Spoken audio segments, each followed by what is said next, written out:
primarily a lot of Cavell's research is focused on communications and technology providers and looking at the opportunity for them. And I think one of the things that we wanted to look at Spectralink was, how big are some of these markets? So the UK, for example, healthcare, nearly 2 million potential frontline workers, manufacturing, 2.6 million. You look at Germany, nearly 7.5 million users in manufacturing. Hi, welcome back to the Teams Insider podcast. This week we've got a double guest special, two familiar faces. I think we've spoken to both Patrick and Stewart before, but not in combination. So looking forward to this. And we're talking Microsoft Teams and frontline worker and some of the interesting opportunities and needs of the frontline worker. So for those that don't know you, Patrick, maybe you could give a quick intro. Yeah, of course. Patrick Watson, Director of Research at Cavell. Cavell have been doing research on communications markets for 2 decades plus now. And I think more and more focus, and I think a lot of the stuff that we'll talk about today is moving away from the traditional, and I don't like the term knowledge worker, but the sort of desk-based worker and the focus on their communication needs to much more around the frontline worker and people in much more challenging environments as we're going to talk about today and their communication requirements. Awesome, thanks. And Stuart? Yeah, cheers, Tom. My name's Stewart Wright, the Business Development Director for Spectralink across EMEA. And especially provide enterprise mobility solutions for such workers that Patrick just mentioned there over the last 35 years in the form of enterprise mobility and DECT and Wi-Fi. So yeah, looking forward to having this conversation about how we help customers in those situations. Yeah, I first remember deploying some Spectralink in schools, which was good a decade ago, which is crazy to think about now. But yeah, that was my first hands-on with Spectralink, and that was Link. Wow, around Link times as well. And we still have a device that can connect to Link if there was anything out there. And we still have devices that can connect to Skype, believe it or not. So we've got a long heritage with Microsoft. Skype server goes on for some customers, doesn't it? It certainly does. Awesome. So, Patrick, you shared some research with me that the Spectralink team commissioned around like kind of frontline worker and what the opportunity was, and both kind of as in how partners can help serve them and also what the customers need. Maybe you could take us through some of how you do that, because it's quite interesting. I mean, it's not just not trivial to get this information. Then what did you find? Yeah, so it's a really interesting point, and I think it goes back to what we were talking about in the introduction. That when we talk about the amount of employees in any market, so you look at the US or the UK, or you look at specific European markets, a really significant proportion of that workforce is not tied to a desk. And, it is mobile on the front line in whatever that environment might be. And at Cavell, for a long time, we've been trying to categorize types of employees and where they work. And there's been lots of research done by much bigger research firms at Cavell that say that in terms of the global workforce, potentially 80% of the global workforce is what you consider front line, so not tied to a desk. And what we looked at specifically at Cavell in combination with Spectralink was trying to categorize the different types of workers. So they might be a fixed location mobile worker. So imagine a nurse within a hospital environment. So they're always going to be working within a particular hospital, but they're not tied to a desk. They're walking between different buildings. They're walking between different sites. So first thing we try to do is categorize how many frontline workers are there out there, what type of frontline workers they are. So whether they're that nurse example I used, or it might be, in a particular secure or compliant environment in a prison, or you talked about, we were talking about schools and that sort of thing. And then we looked at their communication requirements. So what do they need from their communication solutions? Because ultimately, we've had this huge boom in the adoption of collaboration in the desk-based worker. But the whole premise of collaboration, Tom, that we've talked about loads of times, and you, Stuart, is that everyone in the business is involved in it. But if you've got a potentially huge proportion of your workforce who haven't got a laptop, or who their mobile phone, they haven't got signal to be on Microsoft Teams all the time, they're neglected from that collaboration experience, and they're not included within the entire ecosystem. And very often they're the customer, quote unquote, facing role, like customer being different in different scenarios. But a lot of the tech benefits we've seen in the back office, knowledge worker, desk-based role, whatever you want to call it, like laptop role basically these days, have got all the benefits. And yet the other half of the business, or more than half of the business in a lot of organizations, hasn't had that technology benefit, not just on voice, but in apps and everything else. And it's a massive growth area for Microsoft, because obviously all the big tech companies are kind of targeting how we tech enable that space. But the last 2 quarters, they've shown big growth in seat count, and it's been down to a lot of frontline worker and SMB and mid-market has been the growth area. Yeah, and you make an absolutely key point there. The whatever the customer is. So take retail as the classic example.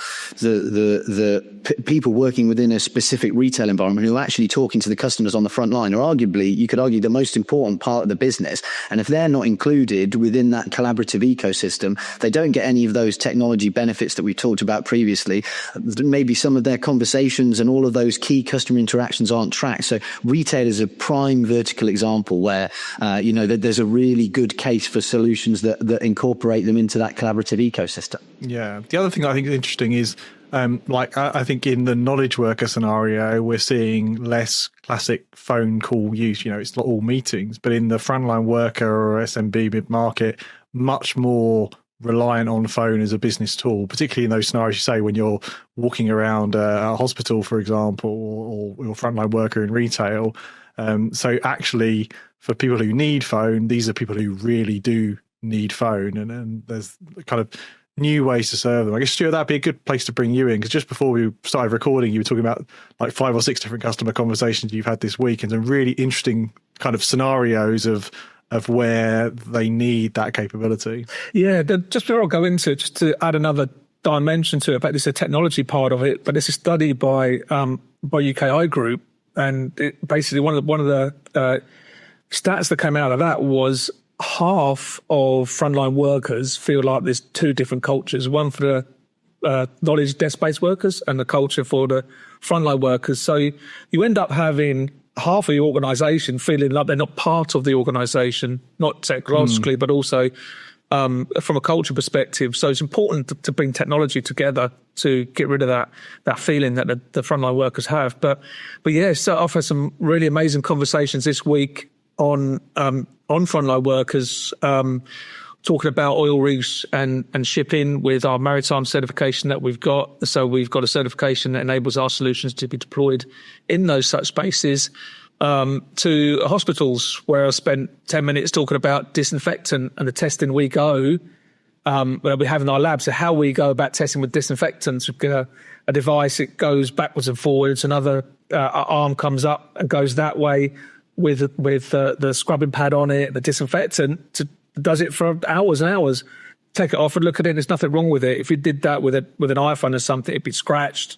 You wouldn't be able to use it, if you're using all these disinfectants, all the way through to how do I get away from this manufacturing plant who's got an on-prem PBX, could be any manufacturer, but they need to get rid of that so they could bring the deskless workers into Microsoft Teams so they could decommission it and recognize the ROI that Microsoft Teams gives you. If you're running 2 in parallel, you've got to support both of those platforms. So we help those decommissions of those platforms and bring it into the Microsoft Teams.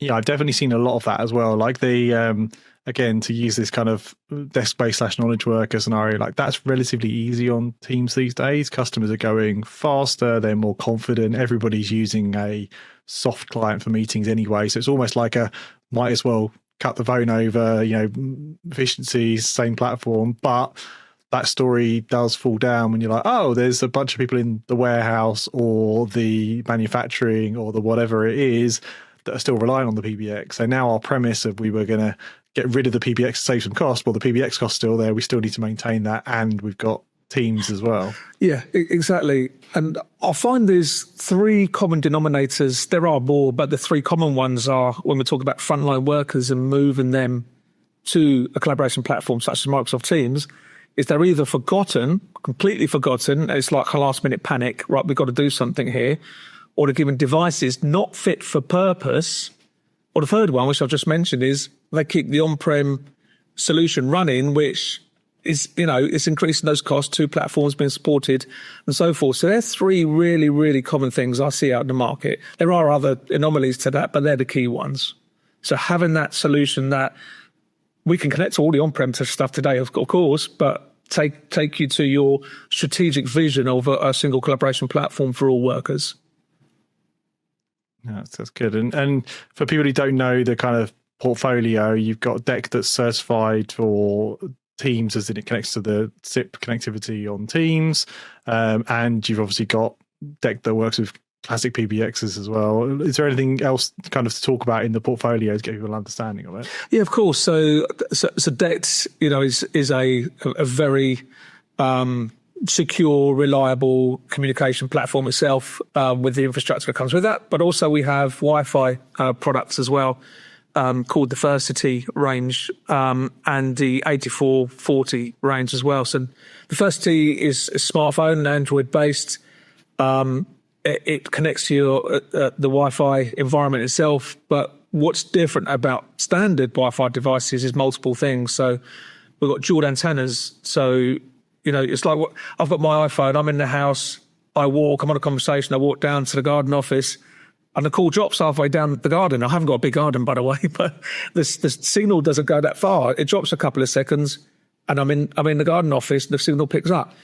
On the Versity, that would never happen because it's hooked onto the access point that you're actually connected to, and as you're roaming around, the second antenna finds the next access point and seamlessly carries that call through. So dual antennas, IP68 rated, so it's very, very rugged, has all the cleaning capability that I mentioned earlier, hot-swappable battery. So when you're in a call, the battery's dying, you can take that out and change it. And when you're in hospitals, for example, and you're having a conversation with a doctor, or, you need some help and there's a risk of life and death, you can't have a battery dying and the device dies.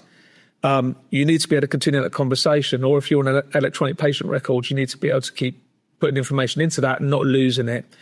But furthermore, with that device, we have released recently a Versity dock.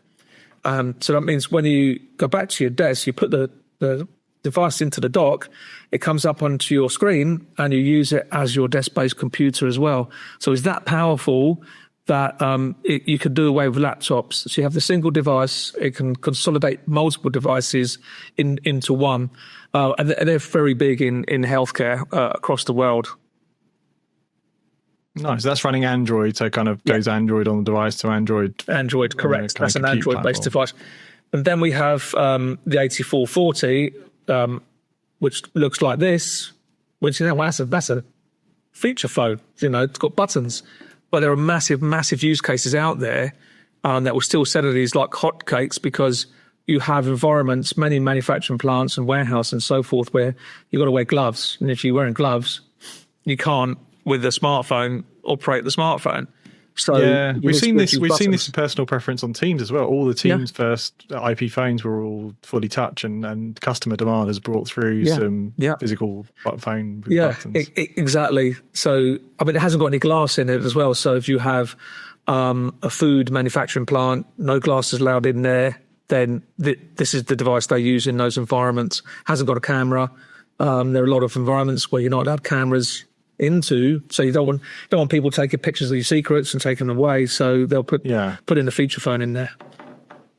Awesome.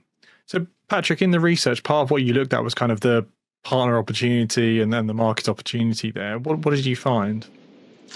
It was pretty massive, ultimately, in terms of so we were looking, so primarily a lot of Cavell's research is focused on, communications and technology providers and looking at the opportunity for them. And I think one of the things that we wanted to look at Spectralink was, how big are some of these markets? So, and if you look at the UK, for example, healthcare, nearly 2 million, potential frontline workers, manufacturing 2.6 million. You look at Germany, nearly 7.5 million users in manufacturing. So I think just listening to what you and Stewart were talking about then, what we've really focused on as a sort of industry is this real focus on user experience and the causal link between user experience and business performance. And if you're neglecting a really significant chunk of the business, and these, as I said, millions and millions of users, around Europe and across the world, you're not really realizing that opportunity as a provider. If you can't offer,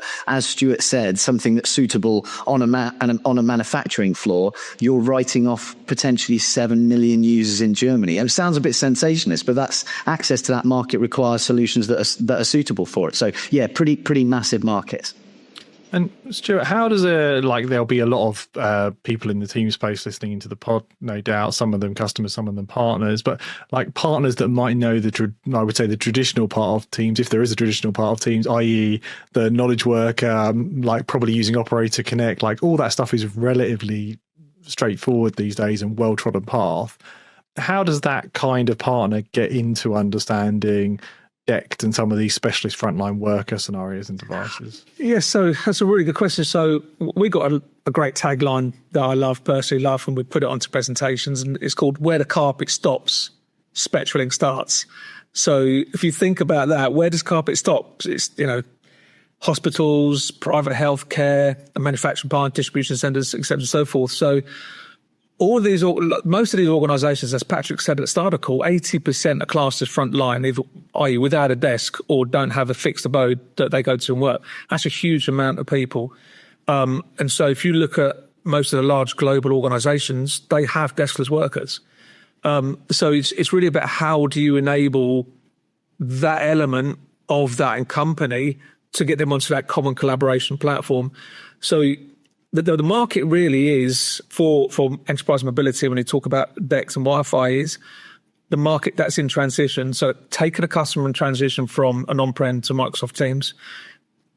A simple question you've got to ask is, do you have deskless workers? Do you have frontline workers? What's your strategy to get them onto that platform? And they'll probably revert back to what I said before. Oh, we haven't thought about that. Or we're going to keep that platform running. That may be what they're thinking. So it's about really being able to have a solution that brings them to that platform itself. And that's what we do. And all our conversations on a daily basis are based around that. I say last year, almost 100% of the conversations that I was having was around Microsoft Teams and customers that were migrating to Teams. Yes, I was having some conversations on other platforms as well. And that will probably grow this year. But by far the biggest majority is customers that are migrating to Teams. Yeah, we did see as well, Microsoft reduced the phone license for frontline worker attach as well. So it's now $5, like rather than the $10 for a knowledge worker. So if you're already investing in that frontline worker SKU for those scenarios, there's a cost efficient way to add that kind of extra phone capability as well. Yeah, yeah, and there's a bigger share of wallet. When you talk about from a revenue perspective for partners, but it's also that single solution for the end customer as well. And just to put it on top of that as well, one of our solutions is called AMIE, which stands for Advanced Mobile Intelligence for Enterprises. That's your management, monitoring and provisioning solution that can see everything in your Spectralink DECT or Wi-Fi environment. So, part of the how's that work, Stuart? Is that like a server you run, the partner runs? Is it in the cloud? It's in the cloud. It's in the cloud. It's based in AWS, so you get your username, login. Everything. The server will be connected, and then once you get your login details and the server connects as an outbound connection, then you'll be able to see your entire environment. The amount of devices you've got, the base stations, the firmware it's running. Is a device plugged in? Is it charging? What's the battery health like? The voice quality and more. And if you need to do an upgrade to the firmware, it's just a single click, updated entire estate at 3 o'clock in the morning, and boom, off you go. So that's a very, very powerful solution. It's really quite unique in the market, and the depth and granularity you go to with that solution. We're really proud of it. And then how would I, say I'm a new partner to this space? Obviously, DECT, you have base stations and you have aerials and you have coverage, things like that. How do I get into that conversation? Do I need a specialist for that? Do I partner up? Do I train? What does that look like? Yeah, exactly. So we have partners who can do those site surveys. So it's a site surveys required for these large estates. If it's a smaller building, i.e. we have a large retail customer, 650 stores throughout the UK, it's quite simple. It's one controller. in that building and 2 or 3 devices, and they just get shipped in a bundle, gets put onto the wall, and it's up and operational. But then you've got something far more complex in these large factory environments where you need people to have offices in those factory environments, need an S33, like an office-based device, to people who are in explosive areas need an ATEX device, or other people need the man-down capability. So if they start running away from a fire or an explosion, our device will send out an alarm, and an action occurs, and you can go and help those people. That's interesting. And you just touched on something that's really interesting there, which is there are a few different supported on SIP Gateway DECT options for Teams, but you guys have some quite unique capabilities that kind of go beyond the registration and making and receiving a call. Have they been, be great to go through those, but also what verticals? I'd love to know the exact, who's using that man down, who's using, obviously the healthcare, I guess, is the disinfectant scenario, because it's quite interesting, the different models you developed. Yeah, exactly. So there's the man down capability. That's really in hospitals, prison wards, psychiatric units, borsals, anywhere where you need to know if somebody's been attacked or if something's happened. So if somebody starts running away, as I mentioned, the alarm will go away. We've got a pull cord as well. So if you've got a device on your belt and somebody grabs that device, the pull cord comes out, an alarm will go off. And we're working on the ability to have the option of a howler. So the device starts whoop, whoop, whoop, like that. Or it doesn't, because there may be some scenarios where you don't want people around you to know an alarm's gone off. You might want to, I'm in problem, there's a problem happening here, silent alarm, someone will come to your aid. It could also be somebody walking around a nuclear power plant as a security guard. He says, right, I'm going on my patrol. He walks around. If he stops moving over a defined period of time, and you can configure this to be sensible for your business, then an alarm will go out as well. So you can go, what was his last location, and go and find out what's happened. There's the flashlights on top of one of the devices as well. So if there's power cut in a manufacturing plant, you can find your way out. But they're just so dependable and rugged and secure from a voice perspective that all of these high-end organisations rely on it and will roll out Spectralink above all. Yeah, so it's not just about the connectivity. There's actually some kind of different 100%. people, like people protection type scenarios, and that kind of extra ruggedness seems to be a common theme across all these scenarios as well. These devices are going to get used more aggressively than a desk phone. Yeah, have you seen the news recently today about every 2 hours, someone in the NHS emergency wards is getting attacked. So it's a really bad stat, but that's where we come in. So they have our devices and something's happening, could press the alarm button on that device. A bunch of devices could go off in that area and say, go and see Joe at A&E now, staff attack. Configure the icon and the words to what you want it to be, and people will go and find out what's going on. We had some use cases with another retail store on our Wi-Fi devices. They were saying we get lots of people come in gangs and steal all the stuff from the shop and then run away. We want to avoid that. So that same customer 5 years ago was more interested in connecting to a PBX and being able to make calls, and those calls could be managed by that PBX. 5 years later, that's a given. Voice is a given on that. Yes, it needs to be safe and secure and reliable. But now staff attacks has come in as a different use case, different angle. So you need to have a solution that that gives your staff that peace of mind. Yeah. Patrick, back to the research, like which verticals do you think partners should be looking at, or if they're already in that vertical, where should they be extending the conversation? Well, I think I think we've highlighted a lot of the key ones in terms of total addressable market. So your healthcare, your manufacturing, retail, I think are the primary areas. But and sort of secure facilities that Stuart's mentioned a couple of times. I think the really interesting thing, Tom, is, and a lot of partners out there will be finding this, and a lot of enterprises who are listening and watching to this will find that they've done a part migration to Teams. They've done the easy users, they've done the office location, and they've done all the desk-based users in one place. But actually, as you said, Tom, they actually we haven't done goods in.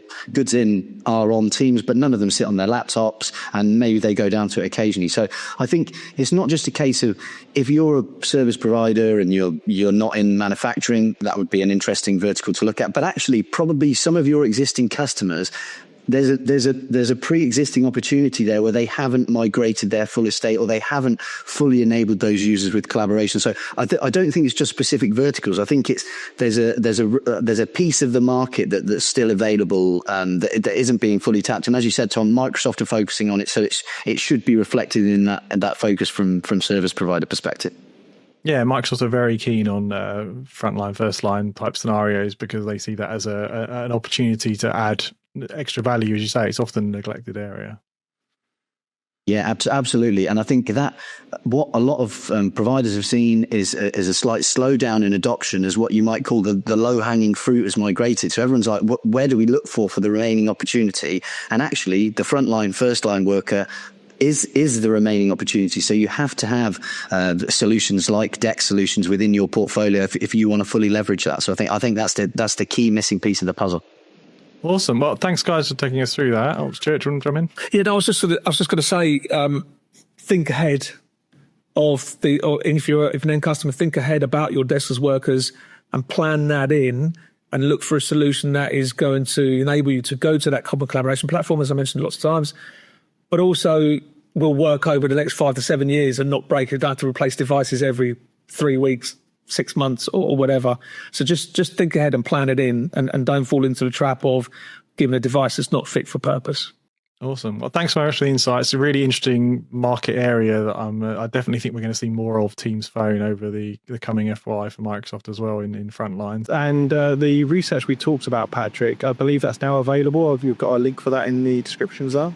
Yeah, there'll be, I believe you'll make a link available, Tom, through your usual channels, but also you'll be able to find that if you head to, obviously go to Spectralink directly, and there'll be that content there, and also it'll be on the Cavell website. So that's, as I said, that's a white paper we've written with all of those numbers that we've talked about, that's available for free for anyone interested to download as they need. I'll no doubt catch you both at the next show soon. Perfect. Pleasure. Cheers, Tom. Cheers, Patrick. All the best.